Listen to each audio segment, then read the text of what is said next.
Assalamualaikum warahmatullahi wabarakatuh. Salam sejahtera untuk kita semua. Om Swastiastu, Namo Buddhaya, salam kebajikan. Pulang lembur masuk angin, sampai rumah dipalak istri. Selamat siang para hadirin, jumpa lagi di webinar GASI. Selamat siang Bapak dan Ibu. GASI The Payroll Service Specialist penyelenggara jasa penggajian sangat berterima kasih pada Bapak dan Ibu yang telah berkenan hadir pada webinar kami kali ini.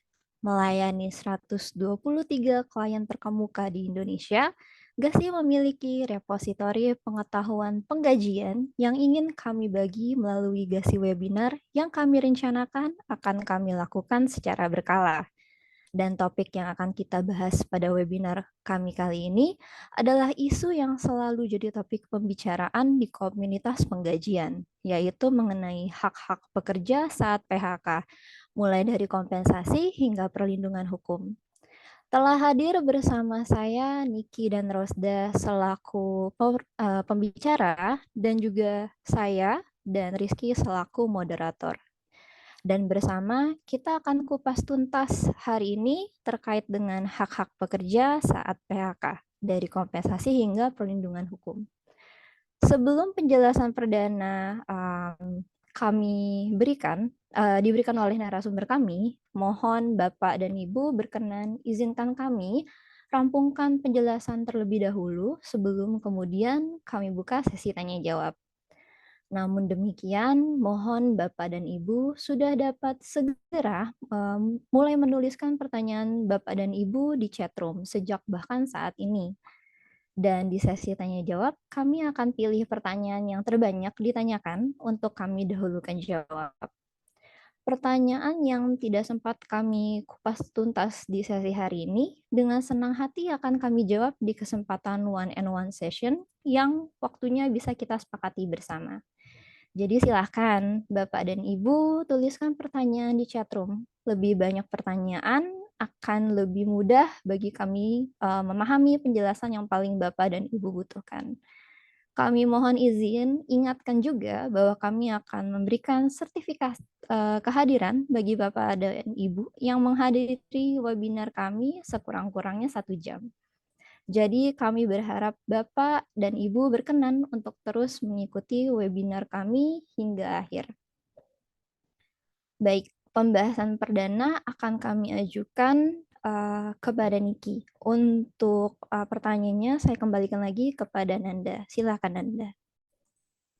Baik, terima kasih Bunga. Untuk Niki, terkait materi yang akan kita bahas kali ini, boleh dijelaskan terlebih dahulu Niki, apakah yang dimaksud dengan pemutusan hubungan kerja? Silakan Niki. Baik, terima kasih Nanda.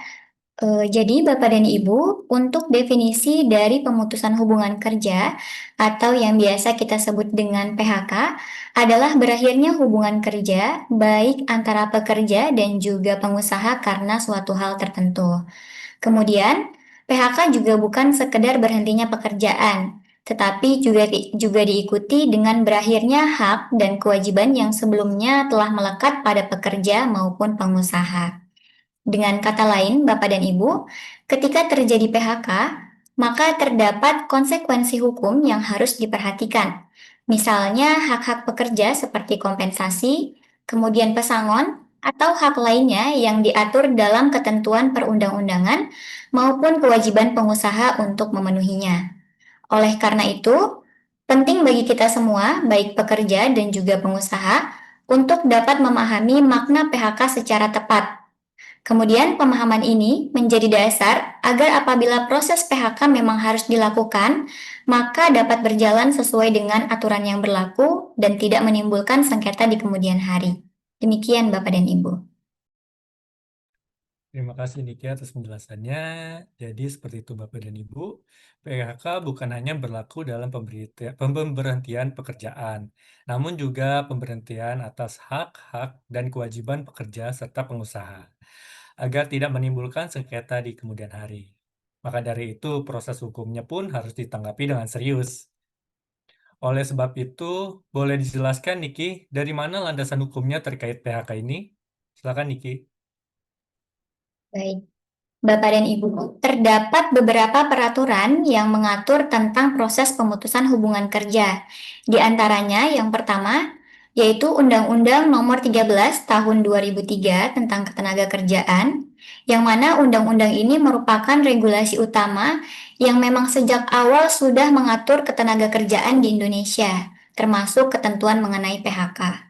Kemudian yang kedua, terdapat pada Undang-Undang Nomor 11 Tahun 2020, yaitu tentang Cipta Kerja, atau sering kita sebut dengan Omnibus Law, yang membawa banyak perubahan dalam pengaturan hubungan kerja, termasuk dengan mekanisme PHK. Kemudian yang ketiga, terdapat pada Undang-Undang Nomor 2 Tahun 2004 tentang penyelesaian perselisihan hubungan industrial, di mana regulasi ini mengatur bagaimana penyelesaian perselisihan, termasuk perselisihan yang timbul akibat PHK, harus dilakukan melalui jalur hukum yang tersedia. Kemudian yang keempat, Bapak dan Ibu, di sini juga terdapat Peraturan Pemerintah Nomor 35 Tahun 2021, yang mana aturan ini merupakan turunan dari Undang-Undang Cipta Kerja yang secara lebih rinci mengatur mengenai perjanjian kerja waktu tertentu, alih daya, waktu kerja, waktu istirahat, serta ketentuan PHK. Dan yang terakhir terdapat pada Undang-Undang Nomor 6 Tahun 2023 yang menetapkan peraturan pemerintah pengganti Undang-Undang Nomor 2 Tahun 2022 tentang Cipta Kerja menjadi undang-undang, sehingga menguatkan posisi hukum pengaturan terkait dengan PHK. Jadi, Bapak dan Ibu, dengan memahami dasar hukum ini, baik pekerja dan juga pengusaha, maka kita dapat mengetahui apa saja hak dan juga kewajiban dari masing-masing, serta memastikan bahwa setiap proses PHK harus dilakukan sesuai dengan ketentuan hukum yang berlaku. Hal ini penting untuk meminimalisir potensi perselisihan di kemudian hari. Demikian Bapak dan Ibu. Terima kasih Niki.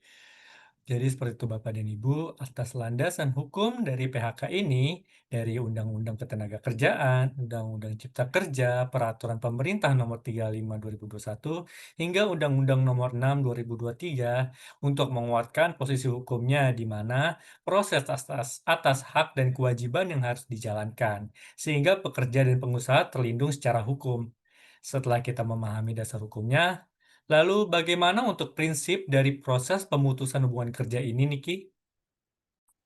Baik, terkait dengan prinsip dari proses pemutusan hubungan kerja, Bapak dan Ibu bisa merujuk kepada Undang-Undang Ketenagakerjaan, yakni Nomor 13 Tahun 2003 yang kemudian telah diubah oleh Undang-Undang Cipta Kerja Nomor 6 Tahun 2023 dan peraturan pelaksanaannya yaitu PP Nomor 35 Tahun 2021.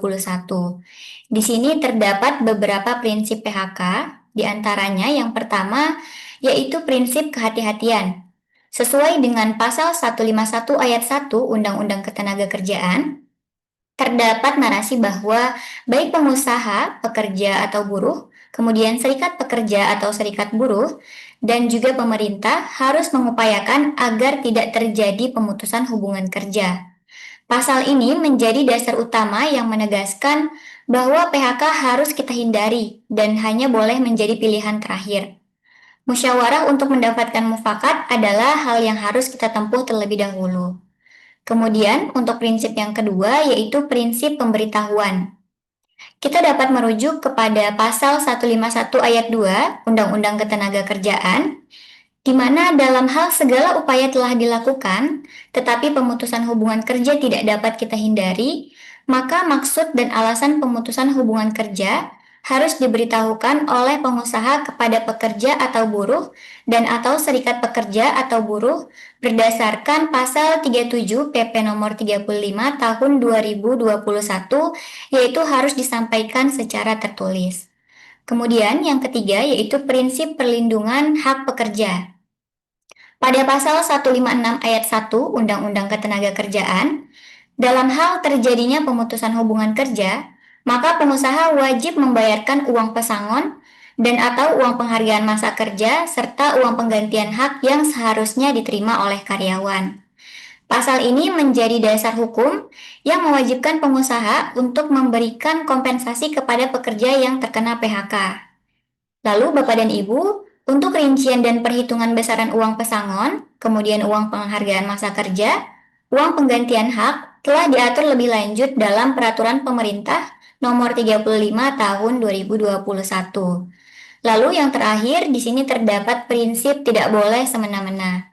Pada pasal 153 Undang-Undang Ketenagakerjaan, pengusaha dilarang melakukan pemutusan hubungan kerja dengan alasan yang tidak jelas ataupun sepihak.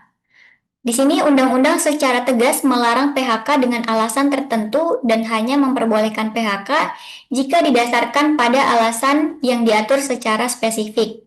Kemudian jika PHK dilakukan di luar alasan yang diperbolehkan, maka sesuai pasal 153 ayat 2, PHK tersebut dapat dibatalkan demi hukum. Demikian Bapak dan Ibu. Jadi jelas ya Bapak dan Ibu, PHK ini menjadi pilihan terakhir.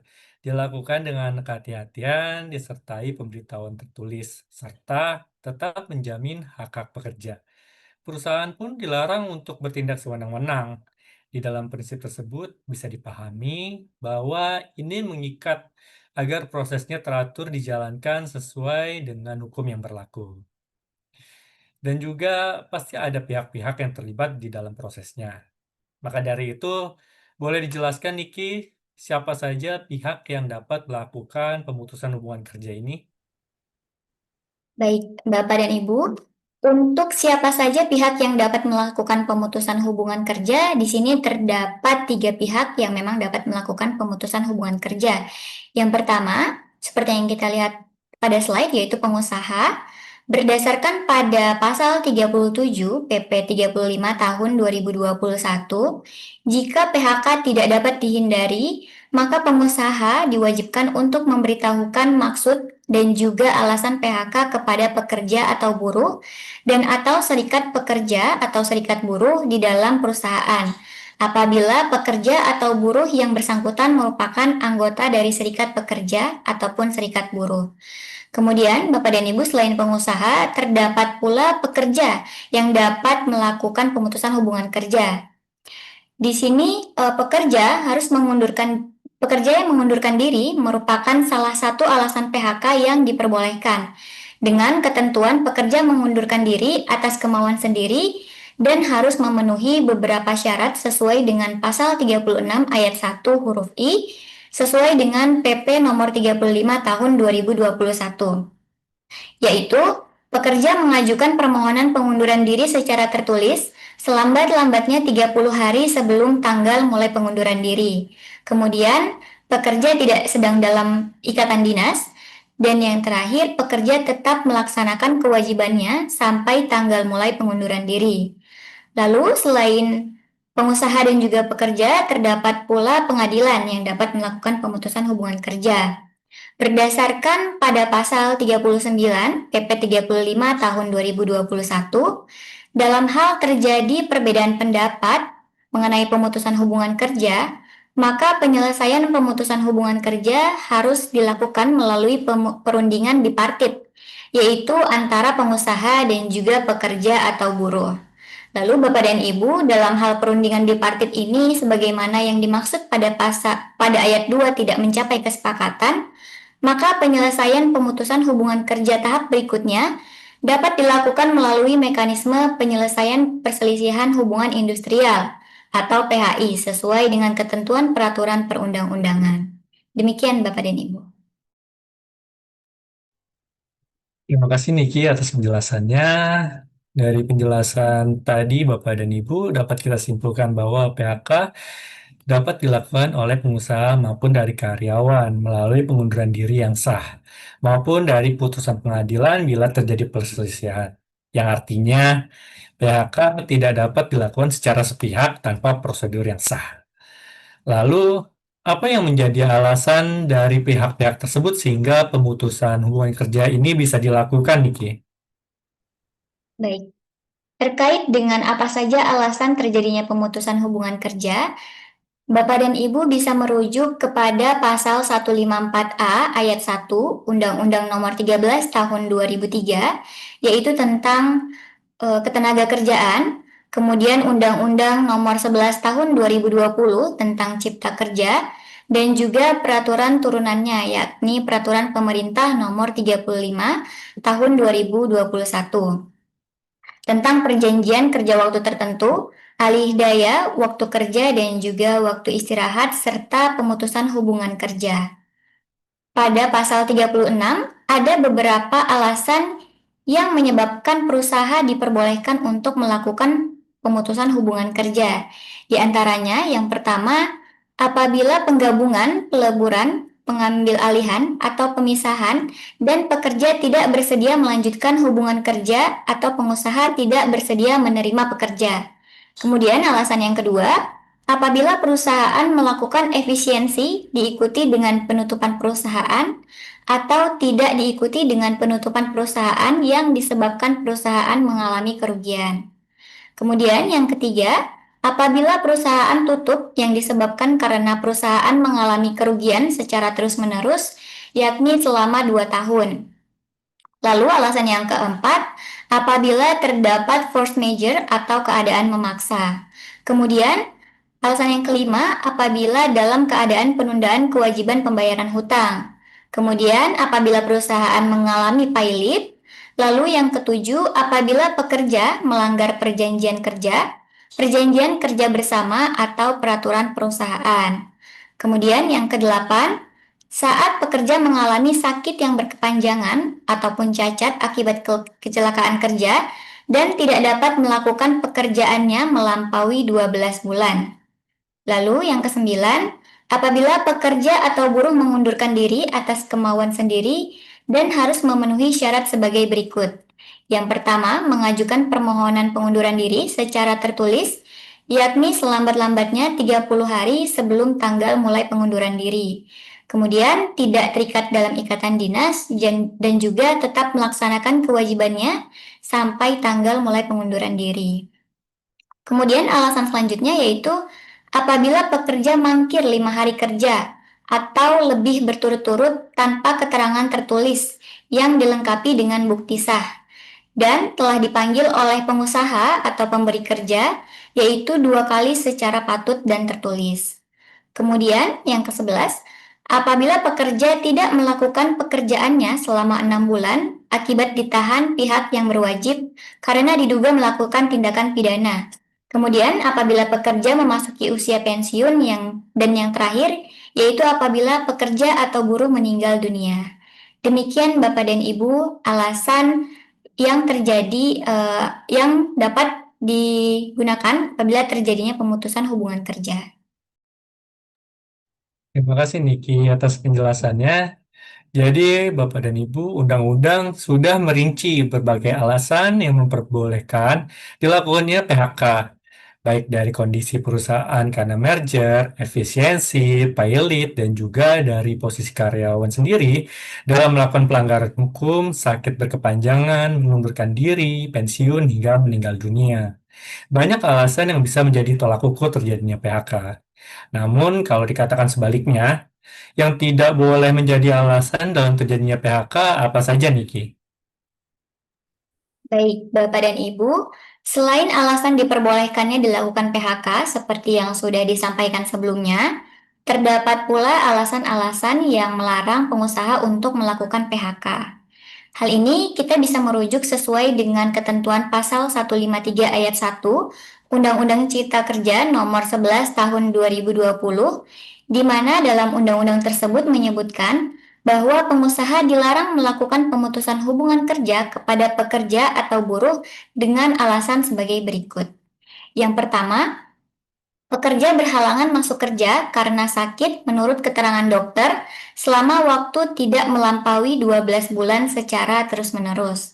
Kemudian yang kedua, pekerja berhalangan menjalankan pekerjaannya karena memenuhi kewajiban terhadap negara sesuai dengan ketentuan peraturan perundang-undangan yang berlaku.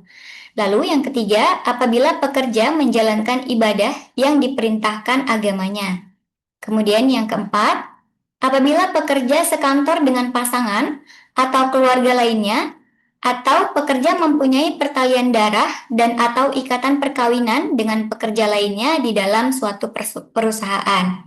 Kemudian yang kelima, apabila pekerja mendirikan atau menjadi anggota pengurus serikat pekerja, pekerja melakukan kegiatan serikat di luar jam kerja dan atau di dalam jam kerja atas kesepakatan perusahaan atau berdasarkan ketentuan yang diatur dalam perjanjian kerja, peraturan perusahaan atau perjanjian kerjasama. Kemudian alasan yang keenam, apabila pekerja yang mengadukan perusahaan kepada yang berwajib mengenai perbuatan perusahaan yang melakukan tindak pidana kejahatan.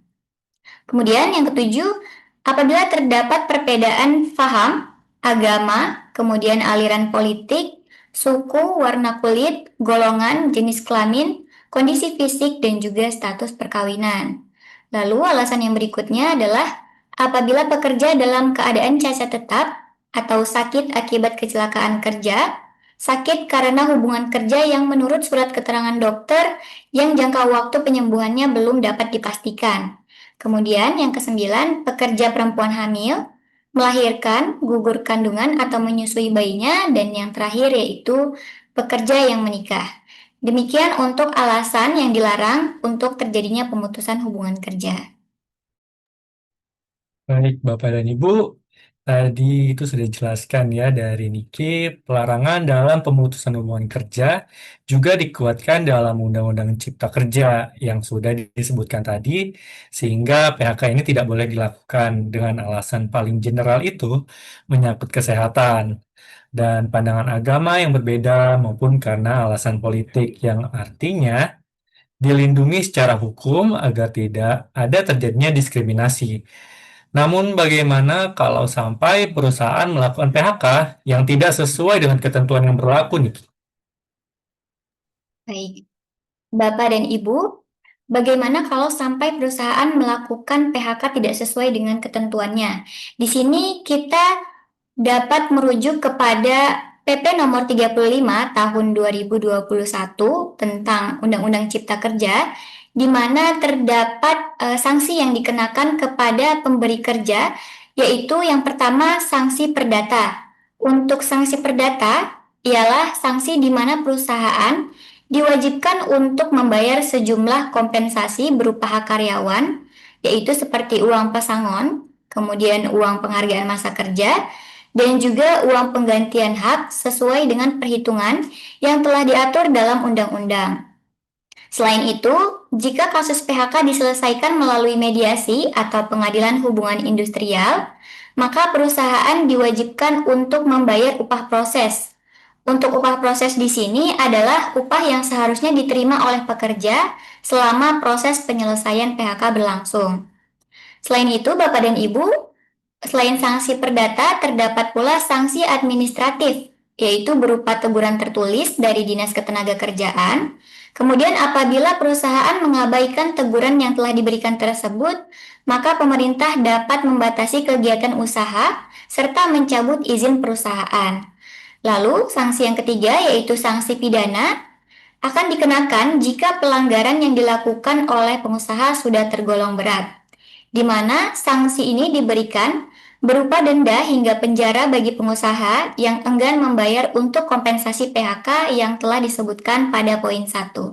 Demikian Bapak dan Ibu.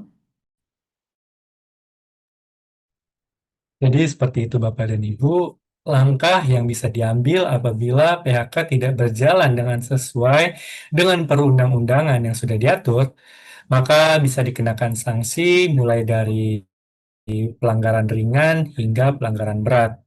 Dari sanksi perdata, sanksi administratif, sanksi pidana yang akan diberikan dan bahkan dapat dikenakan sanksi berlapis. Maka dalam halnya pemutusan hubungan kerja ini agar sesuai mekanismenya atau alur yang seperti apa yang seharusnya dilakukan, Niki. Baik, Bapak dan Ibu, untuk alur PHK, di sini terdapat beberapa tindakan yang memang perlu untuk dijalankan dan juga dipatuhi oleh pemberi kerja ataupun perusahaan. Yang pertama, perusahaan diwajibkan untuk memberitahukan PHK kepada karyawan atau pekerja yang bersangkutan. Kemudian, bagi karyawan yang mengalami PHK tidak sesuai dengan prosedur, di sini terdapat beberapa langkah yang bisa ditempuh, seperti perundingan bipartit, yaitu karyawan bisa mendiskusikan terlebih dahulu kepada manajemen perusahaan untuk mencari solusi atau jalan keluar yang terbaik. Kemudian, dilakukan mediasi oleh Dinas Ketenagakerjaan apabila dari perundingan bipartit sebelumnya tidak membuahkan hasil. Dan yang terakhir, karyawan bisa melakukan gugatan ke Pengadilan Hubungan Industrial atau PHI apabila mediasi dari Dinas Ketenagakerjaan juga tidak menemukan solusi. Demikian Bapak dan Ibu terkait alur PHK yang dapat dilakukan. Terima kasih Niki atas penjelasannya. Jadi seperti itu ya Bapak dan Ibu. Langkah pertama itu diwajibkannya perusahaan untuk memberitahukan terlebih dahulu terkait PHK ke karyawan yang bersangkutan hingga dilakukan perundingan bipartit hingga mediasi bila memang bipartit tidak berjalan dengan sesuai dan dapat dilakukan gugatan ke Pengadilan Hubungan Industrial. Lalu Niki, bagaimana cara penyampaiannya sebagai pemberitahuan jika terjadi pemutusan hubungan kerja yang akan dilakukan oleh perusahaan? Silakan Niki. Baik, Bapak dan Ibu, walaupun secara peraturan perundang-undangan menyebutkan agar para pihak, yakni pengusaha, pekerja atau buruh, serikat pekerja atau serikat buruh, dan pemerintah mengupayakan agar tidak terjadi PHK, namun PHK dapat dilakukan dengan ketentuan mengacu pada pasal 37 Peraturan Pemerintah Nomor 35 Tahun 2021, di mana pemberitahuan PHK berupa surat tertulis yang memuat maksud dan juga alasan PHK, kompensasi PHK, serta hak lainnya bagi pekerja yang timbul akibat PHK. Kemudian, pemberitahuan PHK disampaikan secara sah dan patut oleh pengusaha kepada pekerja dan atau SP di dalam perusahaan untuk pekerja yang merupakan anggota SP. Demikian Bapak dan Ibu. Jadi seperti itu Bapak dan Ibu, dari surat tertulis hingga secara lisan dan alasan kenapa karyawan tersebut di PHK itu wajib disampaikan juga sebagai evaluasi bersama antara perusahaan dan karyawan. Sebelum kami melanjutkan kembali, mohon izin mengingatkan kembali bahwa Bapak dan Ibu sudah dapat memulai untuk menuliskan pertanyaan di kolom chatroom sejak bahkan saat ini. Dan di sesi tanya jawab nanti kami akan pilih pertanyaan yang banyak ditanyakan dan kami akan dahulukan untuk kami jawab. Pertanyaan yang tidak sempat kami kupas di sesi hari ini, dengan senang hati akan kami jawab di kesempatan one-on-one session, yang waktunya bisa kita sepakati secara bersama dengan Bapak dan Ibu sekalian. Jadi silakan Bapak dan Ibu untuk tuliskan pertanyaan di chat room karena lebih banyak pertanyaan akan jadi lebih mudah bagi kami untuk memahami penjelasan yang paling Bapak dan Ibu butuhkan. Baik, Niki. Setelah penyampaian PHK terhadap pihak terkait dilakukan terkait maksud dari PHK tersebut, termasuk pemberitahuan hak-hak yang diterima karyawan. Setelah pemberitahuan dilakukan, berapa lama jangka waktu yang dibutuhkan dalam pemberitahuan yang disampaikan PHK terhadap karyawan?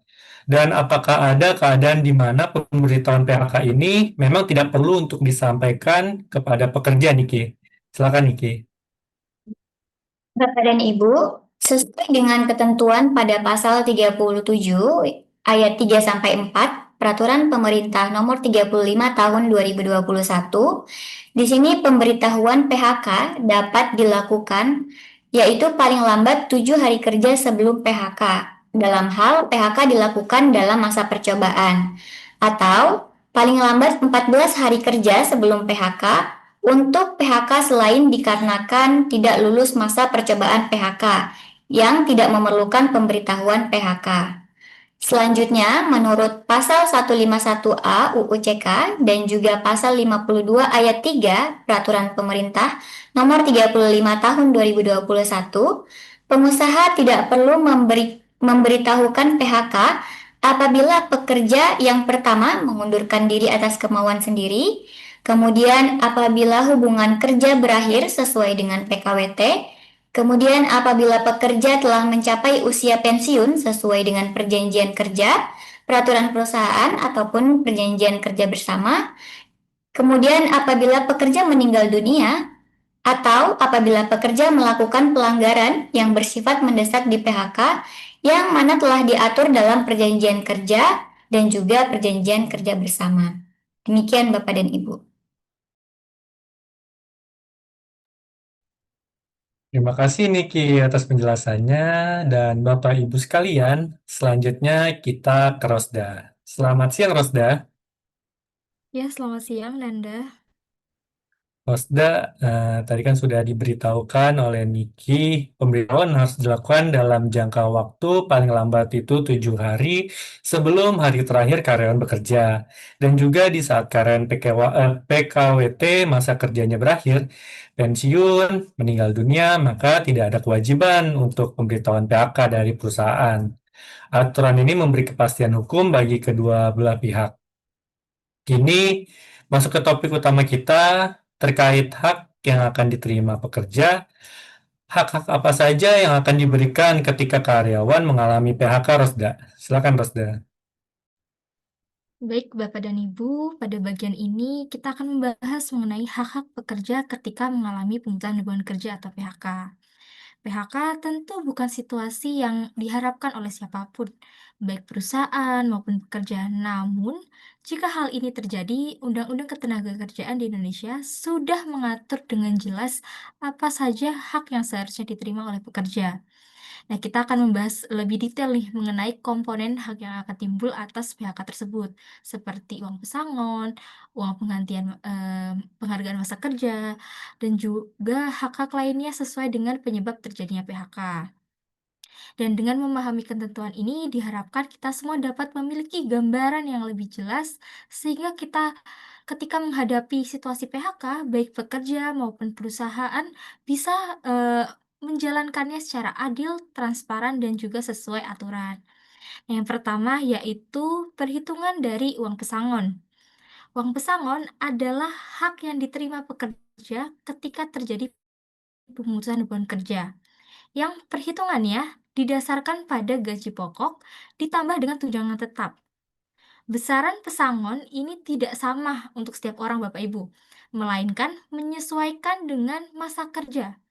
Jadi sesuai peraturan pemerintah nomor 35 tahun 2021 pada pasal 40 ayat 2, uang pesangon yang akan diberikan kepada pekerja mempunyai beberapa ketentuan. Misalnya, untuk pekerja dengan masa kerja kurang dari 1 tahun akan memperoleh pesangon sebesar 1 bulan upah. Jika masa kerjanya antara 1 sampai kurang dari 2 tahun, maka haknya adalah 2 bulan upah. Dan begitu seterusnya, hingga masa kerjanya di atas 8 tahun nih Bapak Ibu. Nah, pekerja akan berhak atas pesangon sebesar 9 bulan upah. Artinya, semakin lama masa kerja seseorang di perusahaan, maka semakin besar pula hak pesangon yang akan diterima. Ketentuan ini menjadi bentuk perlindungan agar pekerja yang sudah mengabdi lebih lama mendapatkan kompensasi yang lebih besar. Nah, hak yang kedua nih Bapak Ibu, yaitu uang penghargaan masa kerja atau UPMK.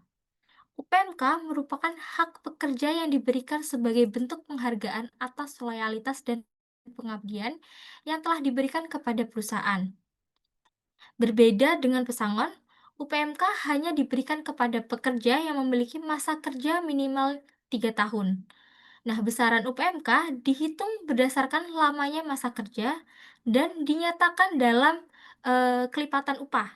Jadi, sesuai peraturan pemerintah nomor 35 tahun 2021 pada pasal 40 ayat 3, uang penghargaan masa kerja yang akan diberikan kepada pekerja mempunyai beberapa ketentuan sebagai contoh, bagi pekerja dengan masa kerja antara 3 hingga kurang dari 6 tahun akan diberikan penghargaan sebesar 2 bulan upah. Sementara apabila masa kerjanya mencapai 12 hingga kurang dari 15 tahun, pekerja berhak atas 5 bulan upah. Dan bagi pekerja dengan masa kerja di atas 24 tahun, besaran UPMK yang diterima mencapai 10 bulan upah. Dengan demikian, UPMK ini menjadi wujud nyata apresiasi perusahaan terhadap kontribusi pekerja yang telah mengabdi dalam jangka waktu panjang, Mas. Sekaligus memberikan perlindungan tambahan bagi mereka yang pada saat terjadi pemutusan hubungan kerja. Nah, yang ketiga nih Bapak Ibu, yaitu uang penggantian hak atau UPH. UPH diberikan untuk mengganti hak-hak pekerja yang seharusnya diterima selama masa kerja, namun belum sempat digunakan atau dipenuhi pada saat terjadinya pemutusan hubungan kerja. Berdasarkan Peraturan Pemerintah Nomor 35 Tahun 2021, pada pasal 40 ayat 4, uang penggantian hak yang dimaksud berupa yaitu yang pertama, sisa cuti tahunan yang belum diambil oleh pekerja, dan yang kedua, biaya atau ongkos pemulangan pekerja beserta keluarganya ke tempat di mana pekerja pertama kali diterima bekerja. Serta hak-hak lain yang secara tegas diatur dalam perjanjian kerja, peraturan perusahaan, maupun perjanjian kerja bersama. Dengan demikian, UPH ini memastikan bahwa seluruh hak normatif pekerja yang belum terpenuhi tetap diberikan, sehingga proses pemutusan hubungan kerja dapat dilaksanakan secara adil sesuai dengan ketentuan yang berlaku. Demikian Bapak dan Ibu. Terima kasih Rosda atas penjelasannya. Jadi jelas ya Bapak dan Ibu bahwa ketika PHK terjadi, pekerja tetap memiliki hak yang harus dipenuhi. Hak-hak yang diterima oleh karyawan itu berupa uang pesangon dengan minimal bekerja sekurang-kurangnya itu 1 tahun dan itu tetap menerima hak. Uang penghargaan masa kerja atau UPMK minimal bekerja itu selama 3 tahun. Dan juga ada uang penggantian hak atau UPH yang berdasarkan lama bekerjanya. Sehingga karyawan yang terkena PHK tidak kehilangan seluruhnya. Namun, Rosda, adakah ketentuan hak yang diterima berdasarkan jenis-jenis PHK yang ada di Indonesia? Silakan Rosda. Baik Bapak dan Ibu, pada bagian ini kita akan membahas mengenai jenis-jenis pemutusan hubungan kerja sebagaimana diatur dalam Peraturan Pemerintah Nomor 35 Tahun 2021. Nah, pada peraturan ini secara rinci mengatur berbagai kondisi yang dapat menjadi dasar dilakukannya PHK, sekaligus menetapkan perbedaan besaran hak yang diterima pekerja pada masing-masing situasi nih contohnya. Pemutusan hubungan kerja karena tidak lulus masa percobaan. Maka dari itu tidak diberikan hak pesangon, penghargaan masa kerja, maupun uang pisah, sesuai dengan ketentuan dalam Undang-Undang Nomor 13 Tahun 2003 pada pasal 154 huruf A. Nah, apabila pekerja tidak bersedia melanjutkan hubungan kerja akibat terjadinya merger, peleburan atau pengambil alihan atau perubahan status perusahaan, maka pekerja berhak atas 1 kali pesangon, 1 kali satu kali penghargaan masa kerja, dan juga uang penggantian hak. Sementara untuk PHK karena alasan efisiensi perusahaan akibat kerugian, pekerja hanya berhak atas setengah kali pesangon ditambah uang penghargaan masa kerja dan juga uang penggantian hak.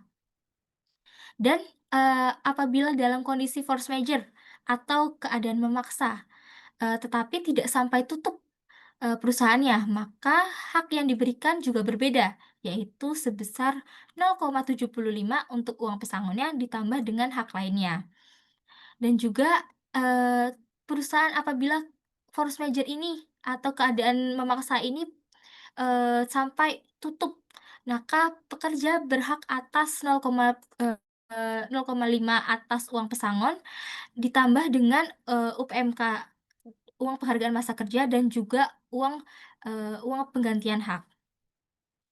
Di slide selanjutnya, berikut alasan-alasan lainnya nih Bapak dan Ibu.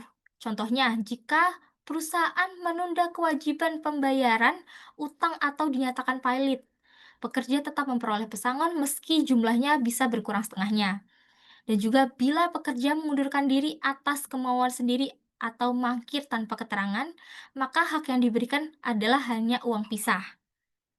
Nah, untuk pelanggaran perjanjian kerja, pekerja hanya mendapat setengah, maka pekerja akan hanya mendapat setengah dari pesangon dan juga penghargaan masa kerja serta uang penggantian hak. Dan dalam kasus penahanan lebih dari 6 bulan, bila menimbulkan kerugian kepada perusahaan, maka hanya diberikan yaitu uang pisah tetapi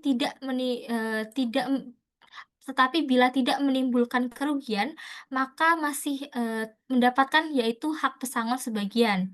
Sedangkan untuk kondisi khusus seperti sakit berkepanjangan, pensiun, atau meninggal dunia, pekerja maupun ahli warisnya justru berhak atas pesangon dengan jumlahnya lebih besar yaitu 2 kali lipat, ditambah dengan uang penghargaan masa kerja dan juga uang penggantian hak. Dengan demikian, dapat kita lihat nih Bapak dan Ibu bahwa besaran hak pekerja pada saat PHK sangat bergantung pada alasan dan dasar hukum terjadinya pemutusan hubungan kerja. Oleh karena itu, baik pekerja maupun perusahaan perlu memahami regulasi ini agar implementasinya sesuai dengan ketentuan yang berlaku. Demikian Bapak dan Ibu untuk jenis-jenis pemutusan hubungan kerja sesuai dengan Peraturan Pemerintah Peraturan Pemerintah 35 tahun 2021.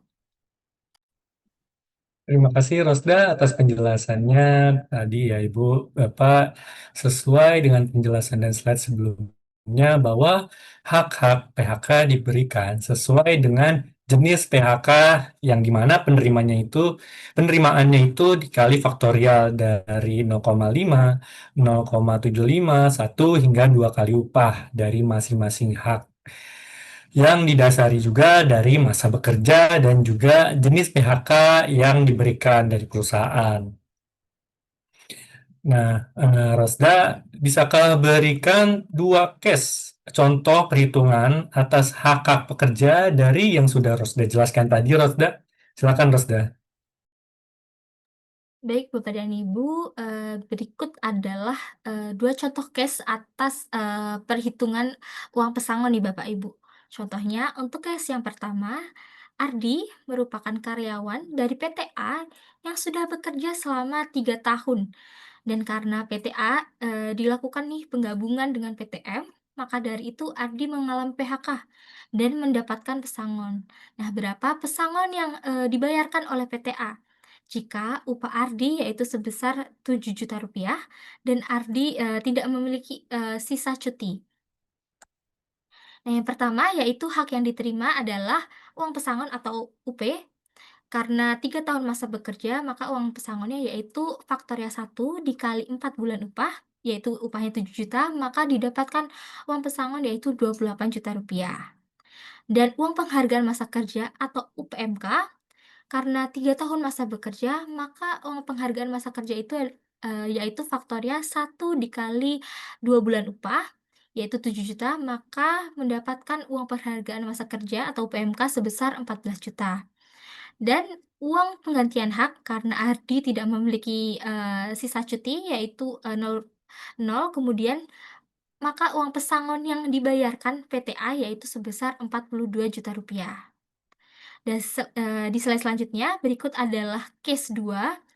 Contohnya, Didi merupakan karyawan dari PTB yang akan mengalami penutupan karena wabah COVID. Jadi terdapat keadaan memaksa atau force majeure, sehingga banyak karyawan yang terkena PHK. Jadi berapa pesangon yang dibayarkan oleh PTB jika upah Didi yaitu 5 juta dan Didi tidak memiliki sisa cuti dan sudah bekerja di PTB selama 3 tahun. Maka hak yang diterima oleh Ardi adalah Eee, Didi adalah uang pesangonnya yaitu karena 3 tahun masa bekerja, maka uang pesangonnya, eee, dengan, eee, dengan faktor 0,5 karena keadaan memaksa dikali 4 bulan upah, dengan upahnya 5 juta, maka mendapatkan uang pesangon sebesar 10 juta rupiah. Kemudian uang penghargaan masa kerja atau UPMK, karena 3 tahun masa bekerja, maka uang penghargaan masa kerja atau UPMK dengan faktornya 1 dikali 2 bulan upah, upahnya 5 juta, maka didapatkan uang penghargaan masa kerjanya yaitu 10 juta rupiah. Dan uang penggantian haknya, karena Didi tidak memiliki sisa cuti nih, jadi 0, kemudian maka uang pesangon yang dibayarkan oleh PTB yaitu sebesar 20 juta rupiah. Demikian Bapak dan Ibu untuk simulasi berhitung uang pesangon. Terima kasih Rosda atas perhitungannya. Jadi demikian Bapak dan Ibu, perhitungannya untuk karyawan yang menerima uang pesangon dan hak-hak lain seperti uang pesangon, UPMK, dan UPH yang didapat berdasarkan jenis PHK dan lama masa karyawan tersebut bekerja. Perhitungan tadi bisa menjadi rangka perhitungan di perusahaan Bapak dan Ibu. Dan bagaimana dengan pekerja kontrak yang mengalami PHK? Apakah akan menerima juga? Dan apa saja hak yang akan diberikan? Silakan, Rosda.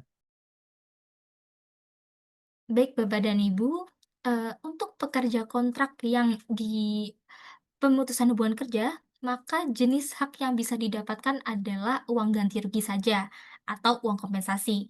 Jadi tidak ada uang atau biaya tambahan lainnya. Jadi ketentuan pemberian uang pesangon atau uang kompensasi ini pada pekerja PKWT diatur pada Peraturan Pemerintah Nomor 35 Tahun 2021 tentang Perjanjian Kerja Waktu Tertentu, alih daya, waktu kerja, waktu istirahat, serta pemutusan hubungan kerja.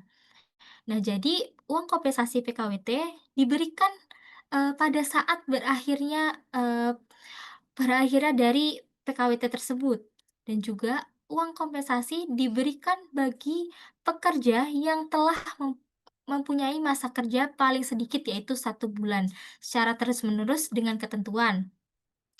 PKWT 12 bulan secara terus-menerus mendapatkan sebesar 1 bulan upah. Dan juga PKWT 1 bulan atau lebih tetapi kurang dari 12 bulan dihitung secara proporsional, yaitu dengan perhitungan masa kerja dibagi 12 dan dikali 1 bulan upah. Dan PKWT lebih dari 12 bulan dihitung secara proporsional, yaitu dengan perhitungan masa kerja dibagi 12 dan dikali 1 bulan upah. Dan juga dalam hal PKWT berdasarkan selesainya suatu pekerjaan, maka, perhitungan pembayaran uang kompensasi PKWT dihitung sampai dengan saat selesainya pekerjaan.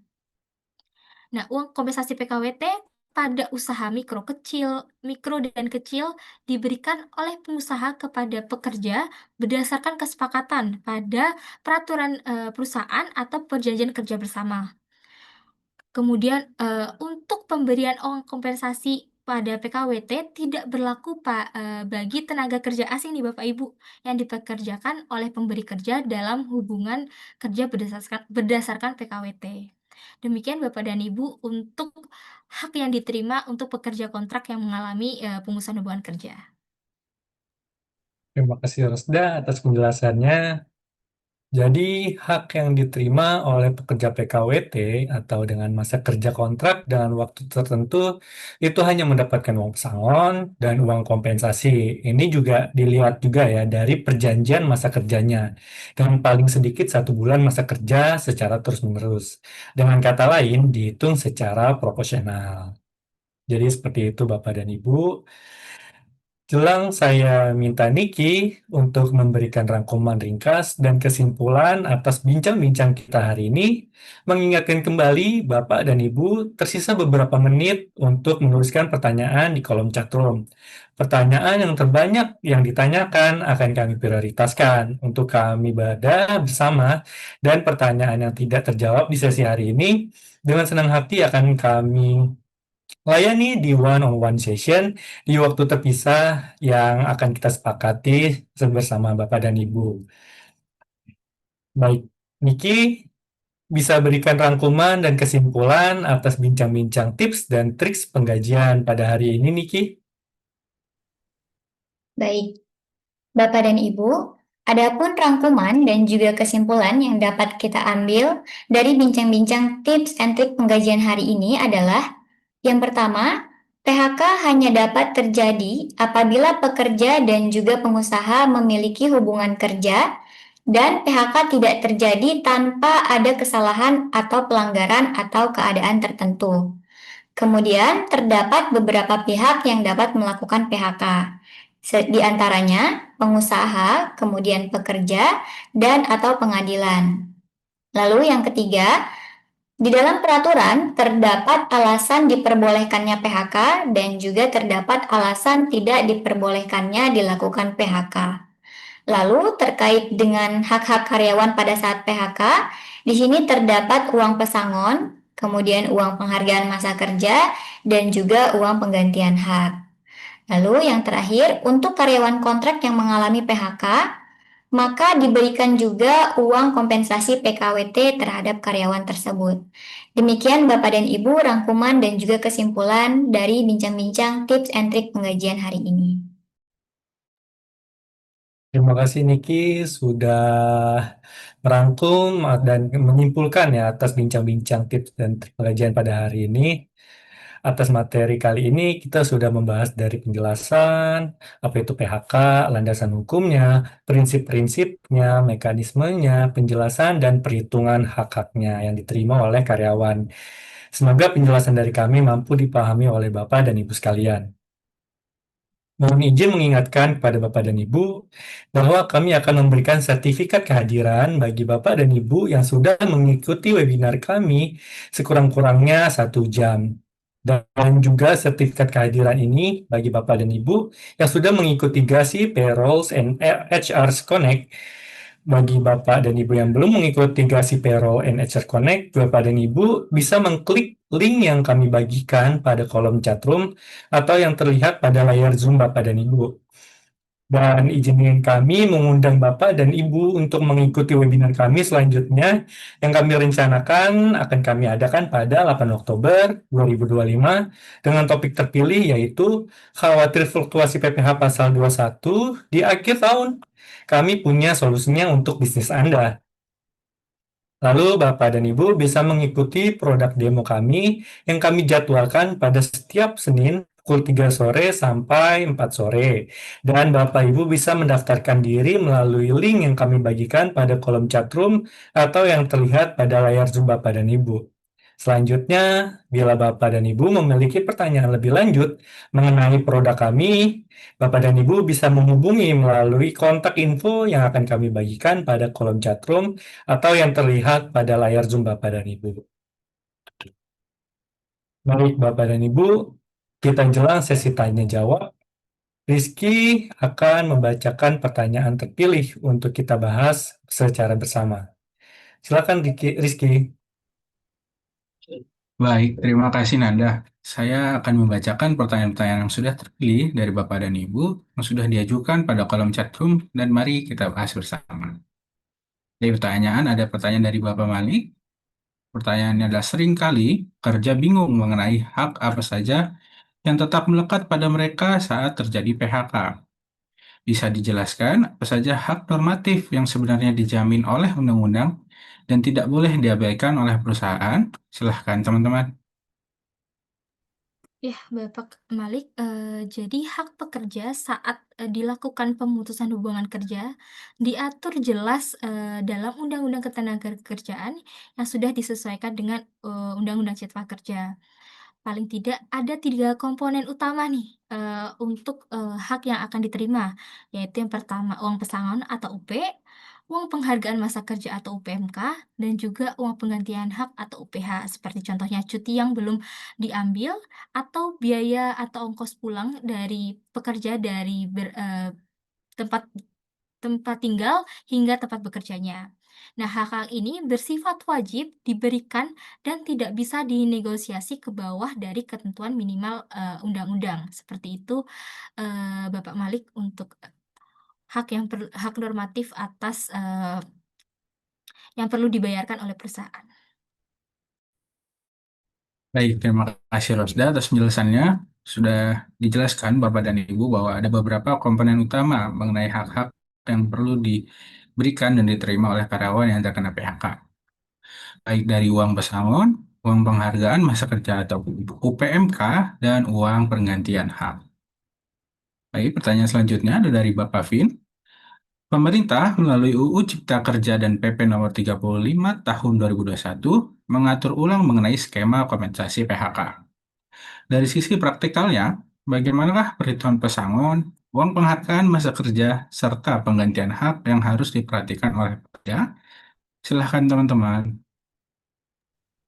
Baik, untuk pertanyaan Bapak Vin terkait dengan perhitungan pesangon, uang penghargaan masa kerja, dan juga uang penggantian hak, jadi secara praktik perhitungannya itu mengacu kepada masa kerja dan juga alasan PHK Bapak dan Ibu. Di mana untuk pesangon biasanya diberikan 1 sampai 9 bulan upah tergantung lamanya bekerja. Kemudian untuk UPMK diberikan mulai 2 bulan hingga 10 bulan upah sesuai dengan masa kerja. Kemudian UPH atau uang penggantian hak mencakup hak-hak lainnya yaitu seperti cuti, ongkos pulang, atau penggantian fasilitas. Jadi pekerja perlu memahami bahwa kompensasi PHK bukan hanya pesangon, melainkan terdapat paket keseluruhan yang memang telah diatur jelas oleh Peraturan Pemerintah Nomor 35 Tahun 2021. Demikian Bapak dan Ibu. Baik, Mbak Diki. Sesuai dengan PP 35 2021 bahwa hak-hak yang diberikan tidak hanya uang pesangon. Dan secara praktikal, perhitungannya mengacu pada masa kerja dan alasan-alasan terjadinya sebuah PHK. Baik, pertanyaan selanjutnya ada dari Bu Firda. Ada anggapan bahwa perusahaan bisa melakukan PHK secara sepihak dengan alasan efisiensi ataupun kerugian. Sebenarnya sejauh mana sih perusahaan memiliki kewenangan tersebut dan bagaimana prosedur hukum yang wajib dilalui agar PHK-nya tidak dianggap sebagai cacat hukum? Silahkan teman-teman.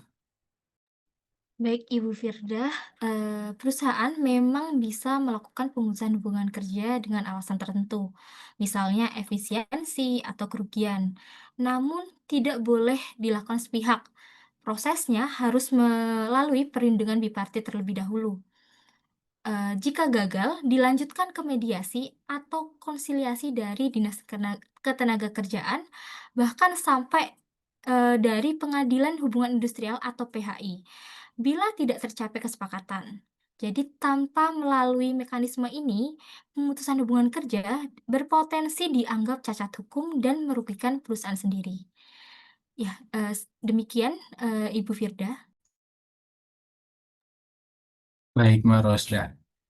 Sudah diatur oleh peraturan bahwa perusahaan memang bisa melakukan PHK tersebut dengan alasan tertentu, tapi tetap perlu melalui peraturan yang sudah berlaku, yaitu prosesnya harus melalui perundingan bipartit, lalu apabila gagal melanjutkan ke mediasi dan konsiliasi di Senaker, dan keputusan tertinggi akan jatuh pada saat pengadilan hubungan industrial.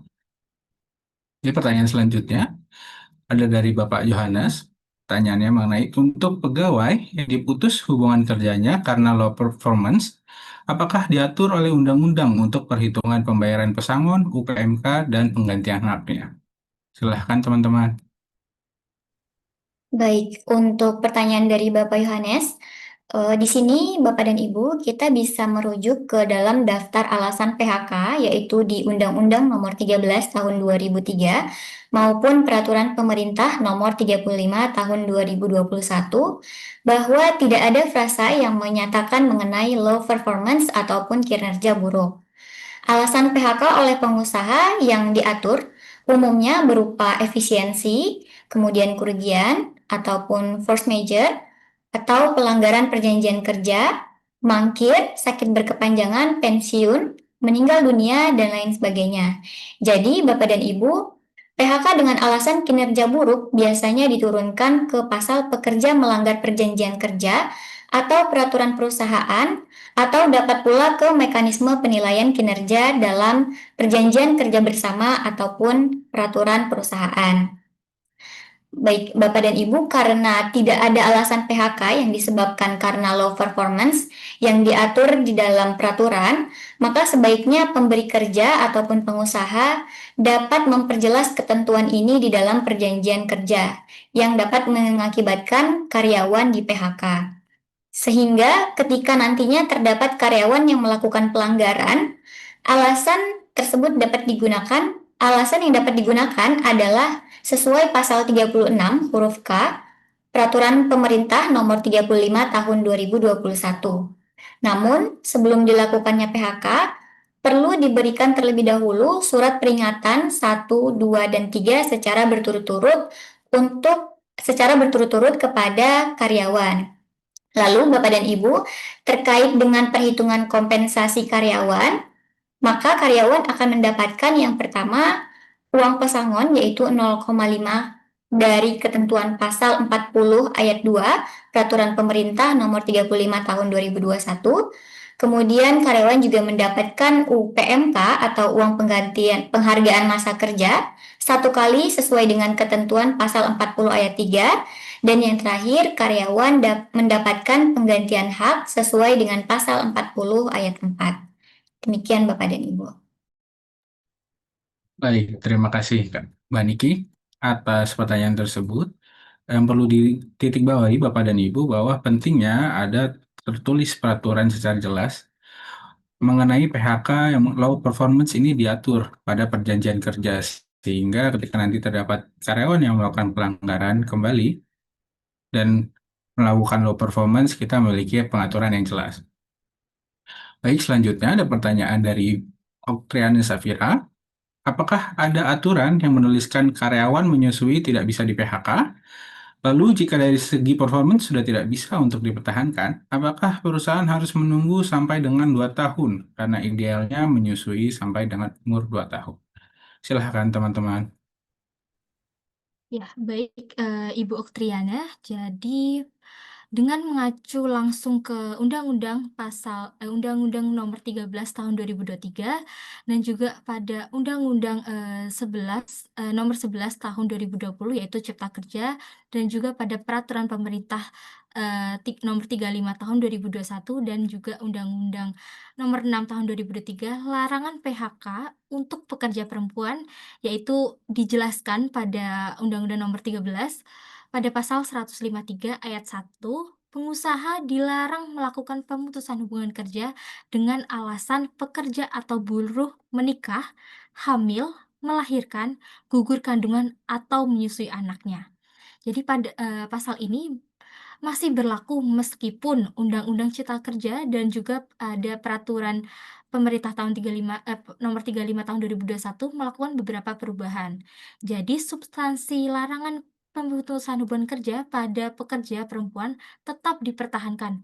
Artinya karyawan menyusui tidak boleh dilakukan proses pemutusan hubungan kerja hanya karena statusnya menyusui.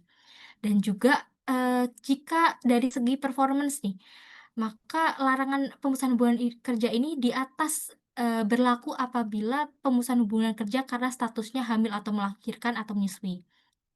Tetapi kalau alasan pemutusan hubungan kerja adalah kinerja atau performance buruk dan ada bukti objektif misalnya hasil penilaian kerja, target tidak tercapai, maka pemutusan hubungan kerja masih dimungkinkan sepanjang yang pertama yaitu dibuktikan dengan evaluasi kinerja yang objektif. dilakukan sesuai prosedur atau peringatan tertulis, perundingan bipartit, dan sebagainya. Dan tetap membayarkan hak-hak pekerja seperti hak normatifnya, yaitu uang pesangon, uang penghargaan masa kerja, uang penggantian hak. Jadi, status menyusui tidak otomatis melindungi pekerja dari pemutusan hubungan kerja karena kinerja, tetapi melindungi pemutusan hubungan kerja diskriminatif yang semata-mata karena ia menyusui. Dan juga, apakah perusahaan harus menunggu 2 tahun nih atau ketika setelah masa ideal menyusui? Jadi walaupun sudah lebih dari 2 tahun dan ternyata performance karyawan tidak kunjung membaik, sebenarnya perusahaan tidak bisa langsung nih melakukan pemutusan hubungan kerja karena dalam, daftar alasan pemutusan hubungan kerja di Undang-Undang Nomor 13 Tahun 2003 maupun di Peraturan Pemerintah Nomor 35 Tahun 2021 tidak ada, frasa yaitu low performance atau kinerja buruk. Jadi alasan PHK oleh pengusaha yang diatur umumnya efisiensi, kerugian, force majeure, atau keadaan memaksa, pelanggaran perjanjian kerja, mangkir, sakit berkepanjangan, pensiun, dan juga meninggal dunia. Jadi, PHK dengan alasan kinerja buruk biasanya diturunkan ke pasal pekerja melanggar perjanjian kerja atau peraturan perusahaan atau ke mekanisme penilaian kinerja dalam peraturan perjanjian kerja bersama dan juga peraturan perusahaan. Jadi karena tidak ada alasan PHK karena performance yang diatur dalam peraturan, maka sebaiknya pemberi kerja dapat memperjelas ketentuan ini dalam perjanjian kerja bersama yang dapat mengakibatkan karyawan mendapatkan PHK. Sehingga ketika nanti terdapat karyawan yang melakukan pelanggaran kembali, alasan yang digunakan adalah pada pasal 36 huruf K Peraturan Pemerintah Nomor 35 Tahun 2021. Namun sebelum dilakukan PHK perlu diberikan surat peringatan. Jadi sebelum dilakukan peringatan dan juga dilakukan perundingan bipartit terlebih dahulu. Demikian Ibu Oktriana untuk jawabannya. Baik, terima kasih Rosda atas penjelasannya. Berarti yang bisa dibawahi bahwa karena menyusui ini memang sudah diatur untuk tidak boleh di PHK hanya karena statusnya menyusui. Dan perlu digarisbawahi bahwa status menyusui pun tidak otomatis melindungi pekerja dari PHK yang dikarenakan kinerjanya low performance. Tapi untuk melindungi karyawan dari PHK diskriminatif yang semata-mata karena ia menyusui. Baik, kita lanjut ke pertanyaan selanjutnya, itu ada dari Ibu Desi. Dalam kasus pekerja yang merasa di PHK secara tidak adil, mekanisme perlindungan hukum apa yang dapat mereka tempuh? Dan sejauh mana efektivitas lembaga seperti di Disnaker maupun pengadilan hubungan industrial dalam menyelesaikan perselisihan tersebut? Silahkan teman-teman. Baik, Ibu Desi. Ketika terdapat kasus pekerja di PHK secara tidak adil, maka pekerja dapat mengajukan sengketa ke Disnaker untuk selanjutnya dilakukan mediasi atau konsiliasi. Kemudian, apabila tidak tercapai kesepakatan, maka kasus dapat dibawa ke Pengadilan Hubungan Industrial atau PHI. Di sini, Disnaker berperan memberikan jalan tengah, sedangkan untuk PHI memberikan putusan yang mengikat. Efektivitasnya cukup tinggi karena untuk PHI sendiri memiliki wewenang untuk memutus apakah pekerja berhak kembali bekerja atau mendapatkan kompensasi yang lebih layak. Demikian Ibu Desi. Baik, terima kasih Niki.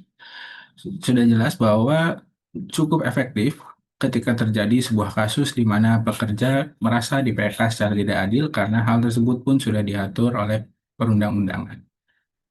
Pertanyaan selanjutnya dari Ibu Dita. Kita tahu bahwa PHK sering sekali tidak bisa dihindari, apalagi di tengah dinamika ekonomi.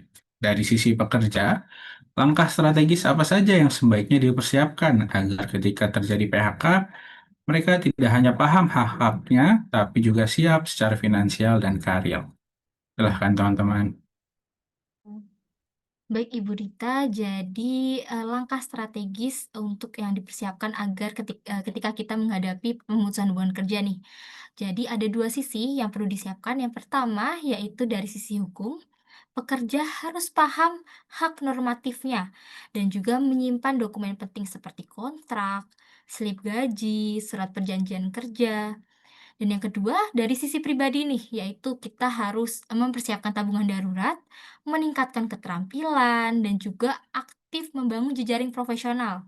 Jadi dengan begitu, pekerja tidak hanya siap memperjuangkan hak saat terjadi pemutusan hubungan kerja, tetapi juga lebih cepat bangkit untuk mencari peluang karir baru. Demikian, Bapak dan Ibu. Baik, terima kasih Rosda, bahwa ada dua sisi yang kita perlu siapkan sebagai karyawan. Dari sisi hukum, di mana kita harus mengerti hak-hak normatifnya ataupun dokumen-dokumen penting seperti kontrak, slip gaji, dan surat perjanjian kerja. Lalu tidak lupa juga dari sisi pribadi kita sebagai karyawan, kita perlu nih selalu mempersiapkan tabungan darurat, selalu meningkatkan keterampilan dan aktif membangun jejaring profesional. Dengan hal-hal tersebut yang sudah kita siapkan, maka kita akan bisa lebih menghadapi apabila terjadi PHK. Di pertanyaan selanjutnya ada dari Ibu Agustina Wulandari. Mohon pencerahannya, PHK karena mangkir dan telah dipanggil secara patut dan tertulis sebanyak 2 kali, dan masih mempunyai hak cuti yang masih aktif. Apakah sisa cuti tersebut bisa mengganti jumlah hari mangkirnya, sehingga tidak perlu dibayar kompensasi penggantian hak sisa cuti yang masih ada? Silahkan teman-teman. Baik, untuk pertanyaan dari Ibu Agustina terkait dengan PHK karena mangkir, Bapak dan Ibu dapat merujuk ke Peraturan Pemerintah Nomor 35 Tahun 2021, yaitu pada Pasal 52 Ayat 2 dan juga Praktik Umum di PHI. Di mana di dalam Peraturan Pemerintah Nomor 35 Tahun 2021 ini, untuk pekerja yang mangkir 5 hari kerja berturut-turut tanpa keterangan sah, kemudian setelah dipanggil 2 kali secara patut dan tertulis, dapat dikenakan PHK. Dalam hal ini, pekerja dianggap melakukan pelanggaran serius terhadap perjanjian kerja ataupun peraturan perusahaan. Kemudian, apakah sisa cuti bisa dipakai atau digunakan untuk menutupi hari mangkir? Jawabannya adalah tidak bisa. Hal ini dikarenakan untuk mangkir sendiri merupakan pelanggaran disiplin yang dihitung sebagai absen tanpa izin, bukan merupakan cuti. Sedangkan untuk cuti tahunan hanya bisa diberikan atas permintaan dan persetujuan, tidak otomatis menggantikan kehadiran tanpa izin. Kemudian Bapak dan Ibu, kalau perusahaan secara sepihak memotong sisa cuti untuk menutupi mangkir tersebut, maka hal itu bertentangan dengan konsep cuti dan bisa dipermasalahkan pekerja ataupun serikat di PHI. Demikian Bapak dan Ibu. Baik, terima kasih Niki. Berarti sudah jelas ya Bapak dan Ibu bahwa merujuk pada PP 35 tahun 2021 mengenai PHK karena mangkir, pekerja yang mangkir 5 hari tersebut tanpa keterangan sah setelah dipanggil 2 kali secara patut dan tertulis dapat dikenakan PHK. Dan apakah sisa cutinya bisa dipakai untuk menutupi hari mangkir?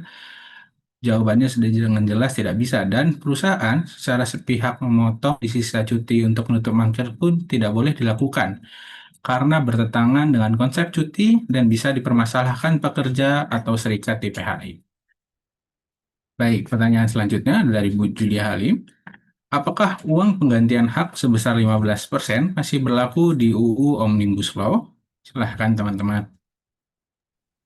Baik, Ibu Julia, jadi setelah Omnibus Law, yaitu pada Undang-Undang Nomor 11 Tahun 2020, jadi dalam tapi kita merujuk pada PP 35 Tahun 2021 pada Pasal 40 Ayat 4.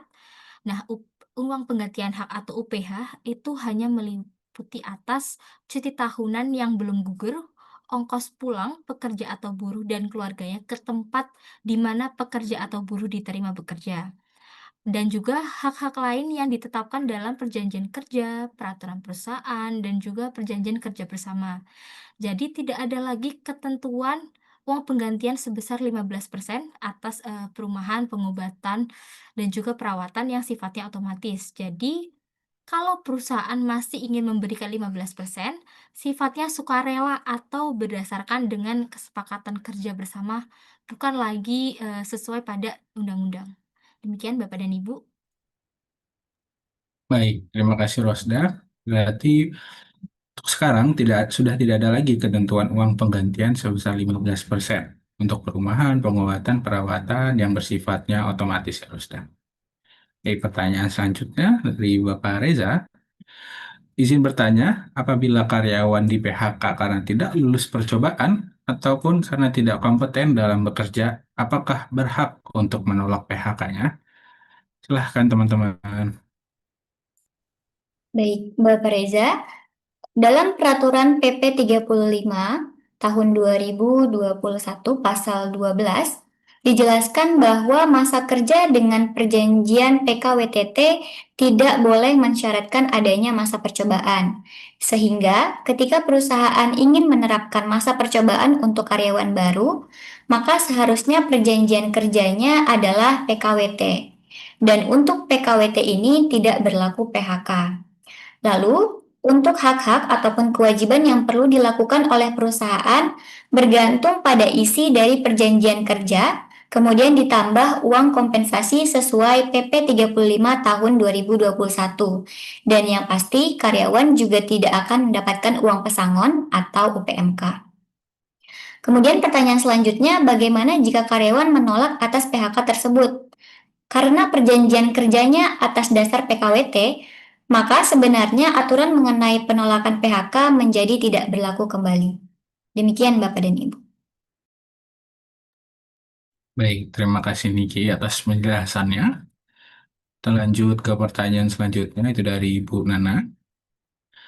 Apakah tenaga kerja asing atau TKA berhak memperoleh uang pesangon apabila terjadi pemutusan hubungan kerja? Silahkan teman-teman. Baik, untuk pertanyaan dari Ibu Nana terkait dengan tenaga kerja asing atau TKA, pada prinsipnya tidak berhak atas uang pesangon apabila terjadi pemutusan hubungan kerja. Sebagaimana diatur dalam ketentuan perundang-undangan yang berlaku, Peraturan Pemerintah Nomor 35 Tahun 2021 telah secara tegas menyebutkan bahwa pemberian uang pesangon hanya berlaku bagi pekerja atau buruh dengan status hubungan kerja di bawah Perjanjian Kerja Waktu Tidak Tertentu atau PKWTT maupun Perjanjian Kerja Waktu Tertentu atau PKWT.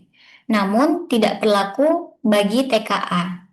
Dengan demikian, Bapak dan Ibu, apabila TKA mengalami PHK, maka kompensasi yang diberikan akan didasarkan pada kesepakatan dalam perjanjian kerja atau kontrak yang telah disepakati dengan pemberi kerja, bukan berdasarkan ketentuan pesangon sebagaimana yang berlaku untuk tenaga kerja lokal.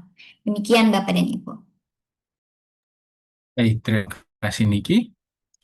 Pada peraturan pemerintah nomor 35 tahun 2021 secara tegas menyebutkan bahwa tenaga kerja asing pada prinsipnya memang tidak berhak atas uang pesangon apabila terjadi pemutusan hubungan kerja.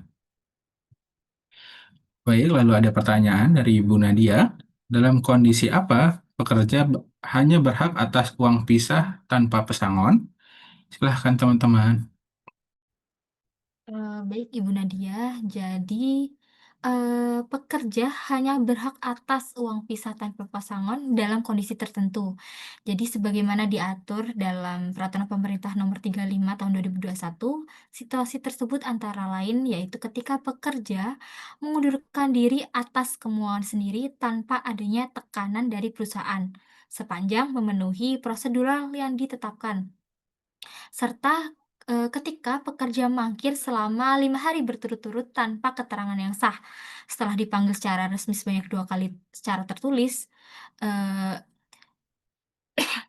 selama 5 hari, secara resmi sebanyak 2 kali secara tertulis. Selain itu, dalam kasus pekerja yang dinyatakan bersalah karena melakukan pelanggaran berat atau melanggar ketentuan perjanjian kerja, peraturan perusahaan atau perjanjian kerja bersama yang menyebabkan pemutusan hubungan kerja. Jadi, kompensasi yang diberikan juga hanya terbatas pada uang pisah. Dengan demikian, uang pisah pada dasarnya merupakan bentuk penghargaan perusahaan yang bersifat sukarela sesuai kebijakan dari internal perusahaan, bukan hak normatif yang wajib diberikan seperti uang pesangon atau uang penghargaan masa kerja. Seperti itu, Ibu Nadia. Baik, terima kasih Rosda. Sudah diatur pada PP nomor 35 tahun 2021 beberapa kondisi ataupun situasi yang mana pekerja hanya berhak atas uang pisah tanpa pesangon, seperti mengundurkan diri atas kemauan sendiri tanpa adanya tekanan dari perusahaan, mangkir selama 5 hari berturut-turut tanpa keterangan yang sah, dan kondisi-kondisi yang lainnya. Baik, pertanyaan selanjutnya ada pertanyaan dari Ibu Nina. Apa saja hak normatif yang wajib diberikan kepada pekerja pada saat terjadi pemutusan hubungan kerja? Silahkan teman-teman. Baik, untuk pertanyaan Ibu Nina, terkait hak normatif yang wajib diberikan kepada pekerja pada saat terjadi pemutusan hubungan kerja atau PHK telah diatur secara jelas dalam Undang-Undang Ketenagakerjaan dan juga Peraturan Pemerintah Nomor 35 Tahun 2021, di mana pekerja pada dasarnya berhak atas 3 komponen utama, yaitu uang pesangon, uang penghargaan masa kerja atau UPMK, dan juga uang penggantian hak atau UPH. Untuk uang pesangon diberikan sebagai kompensasi dasar yang besarnya disesuaikan dengan masa kerja. Sedangkan untuk UPMK merupakan bentuk apresiasi bagi pekerja yang telah mengabdi sekurang-kurangnya 3 tahun. Sementara itu, untuk UPH mencakup hak-hak yang belum terpenuhi seperti sisa cuti tahunan yang belum diambil, kemudian biaya pengulangan pekerja ke tempat asal saat pertama kali direkrut, maupun hak-hak lain yang tercantum dalam perjanjian kerja, peraturan perusahaan, atau perjanjian kerja bersama. Dalam kondisi tertentu, pekerja juga dapat memperoleh uang pisah yang besarannya ditentukan berdasarkan kebijakan perusahaan atau perjanjian kerja bersama. Dengan demikian, Bapak dan Ibu, pemberian hak-hak ini bertujuan untuk melindungi pekerja sekaligus memastikan proses PHK berjalan sesuai dengan ketentuan hukum yang berlaku. Demikian, Ibu Nina. Baik, terima kasih Henki. Baik. Sesuai dengan peraturan yang berlaku pada PP nomor 35 tahun 2021, komponen-komponen utama yang perlu diberikan ketika terjadi PHK itu ada uang pesangon, uang penghargaan masa kerja atau UPMK, dan uang penggantian hak. Baik, untuk pertanyaan selanjutnya ada dari Ibu Oktren Safira. UPMK apakah ada spesifik untuk karyawan tetap ataupun karyawan PKWT? Silahkan teman-teman. Baik, Ibu Oktriane Safira, jadi mungkin yang dimaksud Ibu adalah PKWTT atau perjanjian kerja waktu tidak tertentu atau biasa disebut sebagai karyawan tetap. Jadi sesuai dengan peraturan pemerintah nomor 35 tahun 2021, karyawan tetap yang terkena pemutusan hubungan kerja atau PHK berhak mendapatkan UPMK, uang penghargaan masa kerja, di samping uang pesangon dan juga uang penggantian hak atau PH.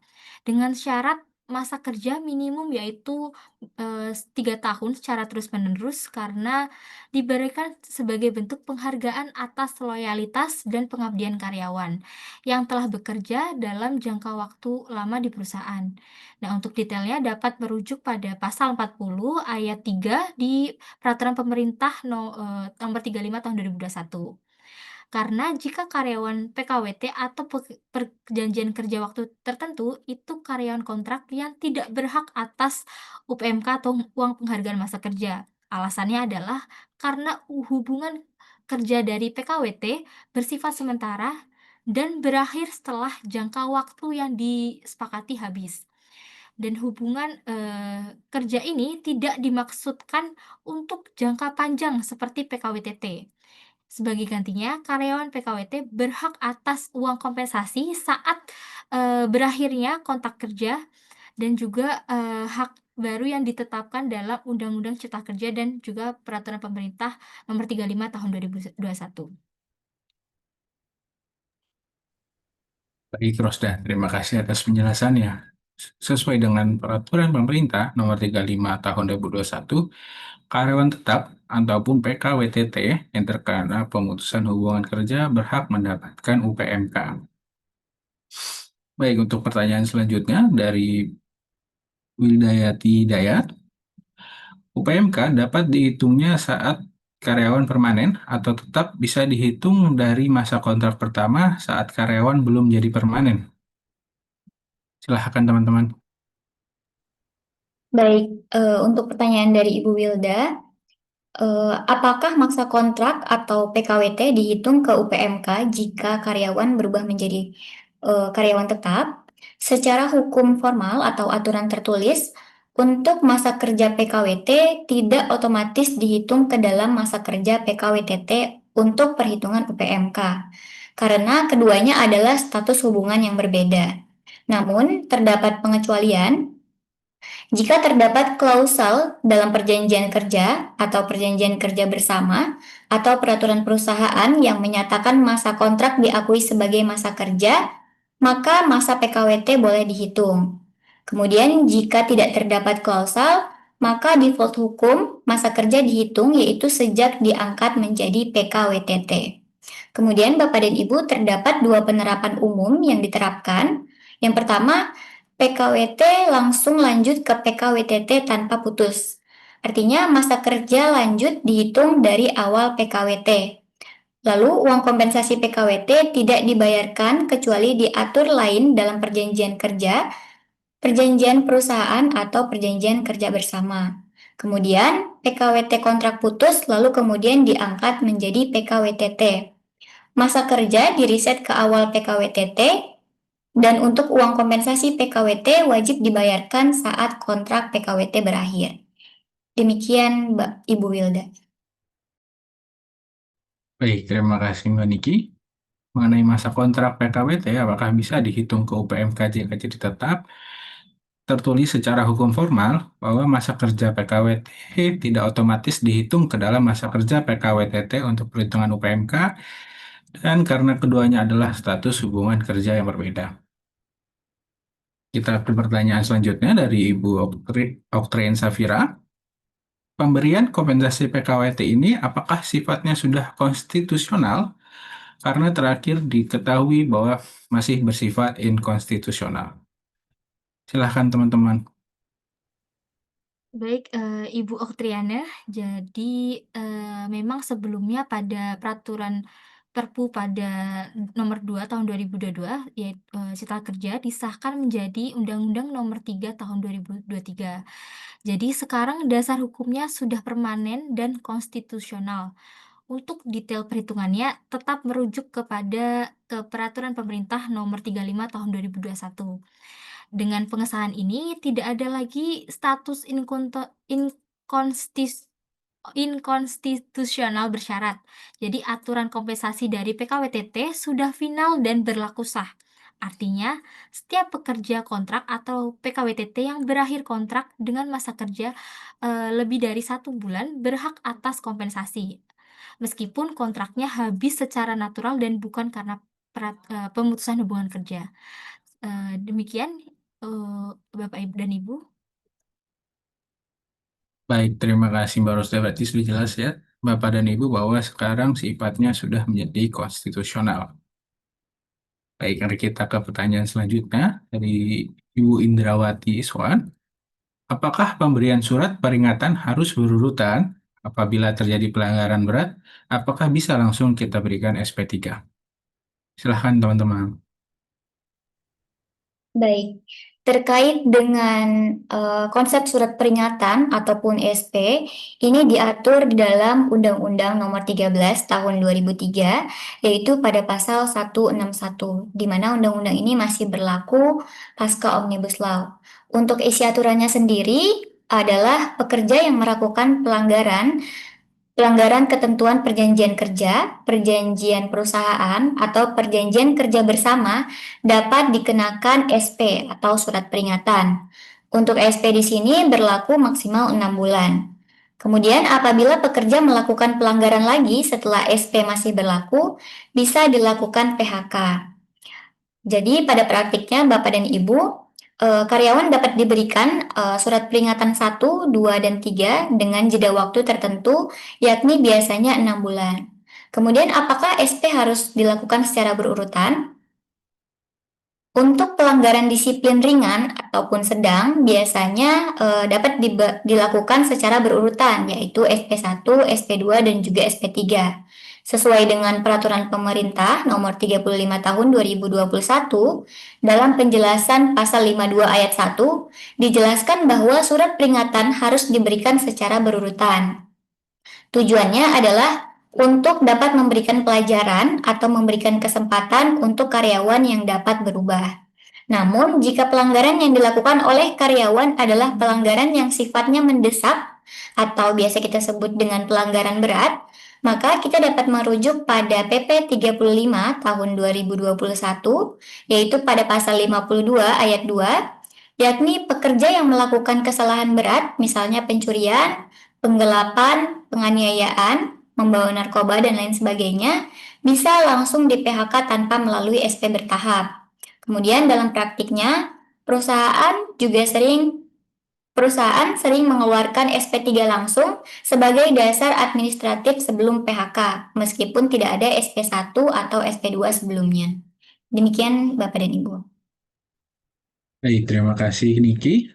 Mengenai apakah pemberian surat peringatan harus berurutan atau bisa langsung SP3 sudah diatur pada PP 35 tahun 2021 pasal 52 ayat 1 maupun pasal 52 ayat 2. Baik, Bapak dan Ibu, karena pertanyaan tersebut adalah pertanyaan terakhir pada hari ini, usai sudah sesi tanya jawab untuk webinar.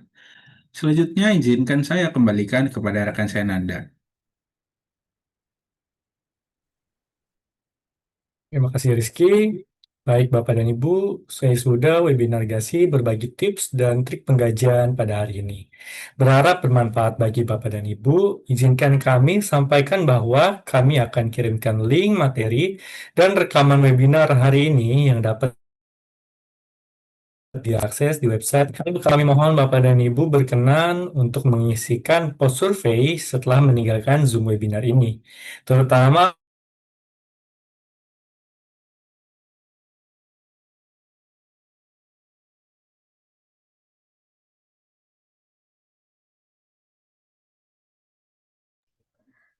Mohon maaf, sepertinya ada terkendala dengan moderator kita Nanda.